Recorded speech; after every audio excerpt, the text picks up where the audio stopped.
ഈ സെക്ഷനിൽ കമന്റിൽ ഒരാൾ ഡൗട്ട് വെച്ചിട്ടുണ്ടായിരുന്നു, അതാണ്. പിന്നെ മുന്നത്തെ ഒരു വീഡിയോയിൽ ഒരു ക്വസ്റ്റ്യൻ ഡിസ്കസ് ചെയ്യാൻ വിട്ടുപോയി, അതും കൂടെ ചേർത്തിട്ടാണ്. നമുക്ക് നോക്കാം. Question number 70, what will be the output? Main of ഫംഗ്ഷനിലെ union student character name of 10 അറയിലാണ്. അതായത് ക്യാരക്ടറിന് എത്ര അംഗങ്ങളെ ക്യാരി ചെയ്യാൻ പറ്റും എന്നുള്ളതാണ് അറയിൽ. ഇന്ത്യ ടൈപ്പിന്റെ സൈസ് എന്ന് വെച്ചാൽ സാധാരണയായിട്ട് 4 ബൈറ്റും ക്യാരക്ടർ ടൈപ്പിന്റെ സൈസ് 1 ബൈറ്റും ആണ്. അപ്പൊ ക്യാരക്ടർ അറേ 10 എന്ന അറയുടെ സൈസ് എന്ന് വെച്ചാൽ 10 × 1 = 10 ബൈറ്റ് ആണ്. അപ്പൊ ക്യാരക്ടറിന് ഉൾക്കൊള്ളാൻ പറ്റുന്നത് 1 ആണ്. അപ്പൊ 10 സ്റ്റുഡൻസിന്റെ നെയിം ഉണ്ടെങ്കിൽ അത് 10 × 1 = 10 ബൈറ്റ്സ് ആണ്. India register number, India mark 1, India mark 2 എന്നിവയുടെ എന്ന് വെച്ചാൽ ഇന്റീജറിന് ക്യാരി ചെയ്യാൻ പറ്റുന്നത് 4 ആണ്.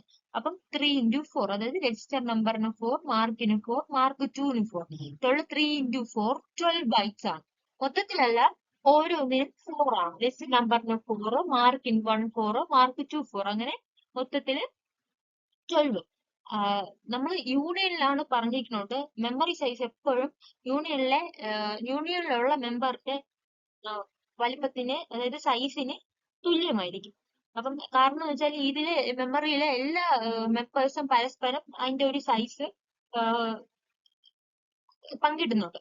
അപ്പം അതുകൊണ്ടാണ്. അപ്പം നമ്മുടെ യൂണിയനിൽ ഏറ്റവും വലിയത് ഏതാണ്? ക്യാരക്ടർ ആണ്. ക്യാരക്ടർ നെയിം ഓഫ് ആണ്. അതിന്റെ സൈസ് എന്ന് പറയുന്നത് 10 ബൈറ്റ്സ് ആണ്.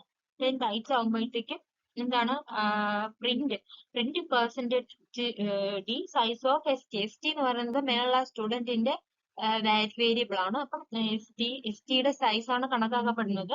അപ്പൊ എസ് ടി എന്ന് പറയുന്നത് യൂണിയനിലെ ഏറ്റവും വലിയ മെമ്പർ ആയിട്ടുള്ള ക്യാരക്ടറിന്റേതാണ്. അപ്പം ആൻസർ 10 ആണ്. അപ്പം ക്യാരക്ടറിനല്ല ഏറ്റവും കൂടുതൽ സൈസ് ആൾക്കാര് ക്യാരി ചെയ്യാൻ പറ്റുന്നത്. അപ്പം ക്യാരക്ടർ ആണ് ആൻസർ. ക്യാരക്ടറിന്റേത് 10 ആണ് answer. What is the return value of എംഅലോക്കിന്റെ റിട്ടേൺ വാല്യൂ എന്തെന്നാണ്. ആൻസർ ബി ആണ്. Base address of the allocated memory ആണ് ശരിയായിട്ടുള്ള ആൻസർ.